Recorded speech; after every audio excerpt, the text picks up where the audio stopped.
사학을 하신 신봉용 건국대 석좌 교수가 짧은 글입니다. 만국의 기로에 선 고종, 그런 칼럼을 제가 모르는 인물도 나오고 해가지고 글이 아주 짧지만 참 단아하네요. 어떤 나라든 만국에는 복잡하고 미묘한 대상이 따른다. 일본은 조선 병합을 앞두고 러일 전쟁에서 영국 외교의 힘을 빌렸지만 군사와 병기 그리고 조선의 향배에 대해서는 하버드대 일본 유학생회를 동원해 시어도어 루스벨트 당시 미국 대통령에게 지원을 부탁했다. 조선은 어차피 일본에 병합되는 것이 순리라고 생각했던 시어도어 루스벨트 대통령은 극동 전문가 조지 캐넌을 조선에 2차례 파견해서 현지 정황을 탐색하도록 했다. 그냥 둬도 망했습니다. 일본이 안 먹었으면 러시아가 먹었을 거고, 러시아가 안 먹었으면 영국이 먹었을 거고, 영국이 안 먹었으면 프랑스가 먹었겠죠. 자반할 수 있는 힘이 전혀 없는 나라였습니다. 이 양반이 여러분들 고종이지 않습니까? 어떤 사람은 뭐 고종에 대해서 뭐 무슨 그걸 하고 뭐 찬양을 하고 하지만 저는 굉장히 무능한 사람이었다 이렇게 봅니다. 그 다음 얘기 보시게 되면은 캐넌은 고종 황제를 비롯해서 조선에 파견된 외교관과 미국 선교사들을 만났다. 조선의 예산 상황을 살펴보니까 살림살이죠. 이건 도무지 나라 살림이 아니었다. 당시 조지 캐넌은 일본 침략에 대한 조선의 대응책이 어떤지가 가장 궁금했다. 근데 조선 왕실은 아무 걱정도 하지 않고 있었다. 왕실이 무당을 불러서 물이 펄펄 끓는 솥에 일본 지도를 집어넣고 삶아서 일본을 뱅이했기 때문에 일본은 곧 멸망할 것이라는 황당한 대답을 들었다. 조지 캐넌이 더 아웃룩이란 1940년 잡지에 여러분들 이렇게 남겼네요. 이게 주술적 사고지 않습니까? 주술적 사고. 현대인들은 과학적 사고에 익숙해야 되죠. 합리적 사고에. 합리적 사고에는 원인을 항상 따지고 결과에 대해서 원인을 따지고 사실을 중시하고 과학적 발견을 여러분들 중시하는 거지 않습니까?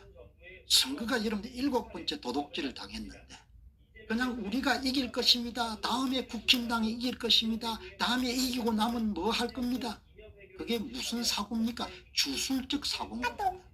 그러니까 조선 말기나 지금이나 똑같은 어떻게 민족이 이렇게 달라질 수 없는가. 특히 나라의 식자층들, 지배 엘리트라는 것이 조선조나 지금이나 기우제 사고가 선거 문제를 못 막으면 체제가 바뀔 건데 그거가 뻔히 가는데도 불구하고 아무도 말을 안 하는 겁니다. 그러니까 나라가 망하는데 조선 왕실은 아무 걱정도 하지 않고 왕실이 무당을 불러가지고 물이 펄펄 끓는 솥에다가 일본 지도를 접어놓고 일본을 뱅이했기 때문에 일본은 곧 멸망할 것이다. 신기룡 전 건국대 석좌 교수가 하시는 이 글이 구한말 이야기지만 제가 오늘 방송에서 다루게 된 것은 이게 구한말 이야기가 아니라는 겁니다. 방어의 변형으로 알려진 뱅이란 적군이나 원한 맺힌 원수의 허수아비나 초상화 등을 걸어놓고 무당이 이를 겨냥해 화를 쏘거나 가슴에 못을 박는 행위다. 때로는 그 화상을 끓는 물에 삶아 저주함으로써 자신을 보호하던 주술의 한 방법이다. 당시 일본은 이미 군함을 건조하던 시대인데 조선 왕실은 진령군이라는 무녀를 앞세워서 푸닥거리를 하고 있었다. 조선 말기를 보면은 구한말을 보면은 망해도 쌉니다. 그러니까 징징거릴 필요가 없는 겁니다. 너희들 때문에 우리가 망했고 너희들 때문에 우리가 고통을 당했고 너희들 때문에 왜 나라 자체가 뭡니까 자활할 수 있는 의지가 전혀 없는 겁니다. 왕비하고 여러분 왕이란 사람이 어마어마한 재원을 들여가 뭡니까 진령군이란 그런 무녀 앞에 가가지고 뭐죠 온갖 여러분들 뭐죠 애교를 다 뿌리는 나라였습니까? 지금하고 달라진 게 뭐가 있습니까? 나라가 멸망할 때면 군주와 대부가 죽음을 무릅쓰고 싸워야 되는데 조선의 망국 무렵에는 그런 결기가 없었다. 이런 주군 아래선 충실연맹이 간신 하나를 이기기 어렵다. 맹자의 말처럼 나라는 스스로 멸망하는 것이다. 그런 사실을 번연히 알면서도 고종이 계명군주였고 애국자였다는 주장을 들을 때 마음이 솟아나다. 선거가 도둑질을 당해가지고 나라의 운명이 백척간두했었는데 군주가 싸울 의지가 전혀 없는 겁니다. 한 국가의 지배 엘리트가 전혀 그 문제를 이런 고칠 의지가 없는 겁니다. 가는 길이 빤합니다. 조선의 망국 무렵에는 그런 결기가 없었다. 민족이든 개인이든 간에 여러분들 기계가 있고 결기가 있어야 되는 거죠. 뭔가 옳은 일을 관철하려고 하는 그런 기계와 결기가 없으면 그냥 다른 게 없는 건 그냥 망하는 겁니다.